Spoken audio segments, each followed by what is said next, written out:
আজকাল মেইজুর এই ফোনটা নিয়ে অনেক আলাপ চলতেছে। তার কারণ হচ্ছে মার্কেটে ফোনের দাম এত বেড়ে গিয়েছে, সেখানে এই ফোনটা দারুণ কিছু ডিল দিচ্ছে। তো চলেন আমরা মেইজু লাকি 08 ফোনটা একটু খুলে দেখি কি আছে। সো এই হচ্ছে মেইজু লাকি 08, সাদা ধবধবে একটা বক্স, এবং আমরা এই শাওমি চাকু দিয়ে মেইজু ফোন আনবক্স করতে চাই।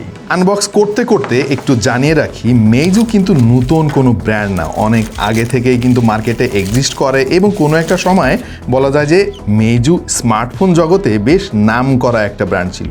এনিওয়ে আমরা ফোনটা খুলে ফেলেছি এবং প্রথমেই পেয়ে যাবো একটা কম্পার্টমেন্টটা আপাতত একটু সাইডে রাখি।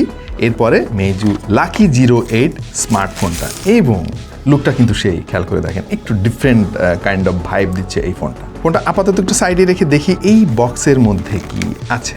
তো আমরা অবশ্য জানি কি আছে এর মধ্যে। একটা সিলিকন ব্যাক কভার রয়েছে। ব্যাক কভারটা কিন্তু খুব একটা খারাপ আমার কাছে অন্তত মনে হচ্ছে না।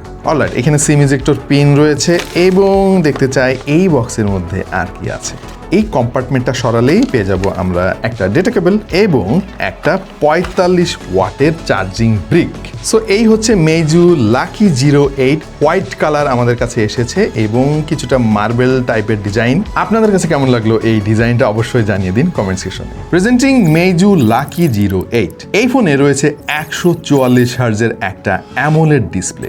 বর্তমান সময়ে যেখানে 31-32 হাজার টাকায় আমরা আইপিএস ডিসপ্লে দেখতেছি, সেখানে 25,000 টাকার নিচের একটা ফোন অ্যামোলেড ডিসপ্লের সাথে 144 হার্জ, রিয়েলি সারপ্রাইজিং। শুধু ডিসপ্লেতে না, এই ফোনের প্রসেসরও কিন্তু যথেষ্ট ভালো considering the price. Snapdragon 7S Gen 2 4 nanometre base 5G chipset use করা হয়েছে এই ফোনে। এবং আজকাল ফোনের দাম যে কারণে বাড়তেছে, র্যাম এবং রম, সেখানেও কিন্তু কোনো কম্প্রোমাইজ আপনারা পাবেন না। 8GB র্যামের সঙ্গে পাবেন 256GB ইন্টারনাল স্টোরেজ, যেটা 25,000 টাকার নিচের কোনো ফোনে এই মুহূর্তে অফিসিয়াল এবং আনঅফিসিয়াল ইম্পসিবল। রয়েছে 108 মেগাপিক্সেলের রেয়ার ক্যামেরা এবং 8 মেগাপিক্সেলের সেলফি ক্যামেরা। 6000 mAh এর ব্যাটারির সঙ্গে রয়েছে 45 watt fast charging. So overall এই ফোনের ডিজাইন এবং স্পেক আর দাম সব মিলিয়ে দুর্দান্ত একটা প্যাকেজ বলে আমার কাছে মনে হয়েছে। জাস্ট লুক অ্যাট দ্য বেজেল ভাই, একদম চারিদিকে এমন সিমেট্রিক্যাল। এই ফোনটা হাতে নিয়ে আমার মনে হচ্ছে না যে এইটা দাম 25,000 টাকার নিচে। আমরা এই ফোনের ক্যামেরা দিয়ে ইনিশিয়ালি বেশ কিছু ছবি তুলেছি। টু বি ভেরি অনেস্ট, আমাদের কাছে কিন্তু বেশ ভালোই মনে হচ্ছে। তবে আরও ডিটেইলে আলাপ করার জন্য আপনাদেরকে ফুল রিভিউর জন্য ওয়েট করতে হবে। এই ফোনের ফুল রিভিউ নিয়ে আমরা কাজ করতেছি, এবং আমরা আমাদের প্র্যাকটিক্যাল এক্সপিরিয়েন্স ইন ডেপথে আপনাদের সঙ্গে শেয়ার করব। থ্যাঙ্কস GNG, মানে গ্যাজেট অ্যান্ড গ্যাজেট, আমাদের কাছে এই ফোনটা পাঠানোর জন্য। দেখা হয়ে যাচ্ছে ফুল রিভিউতে। সো চোখ রাখুন টেক টু দ্য পয়েন্টের পর্দায়।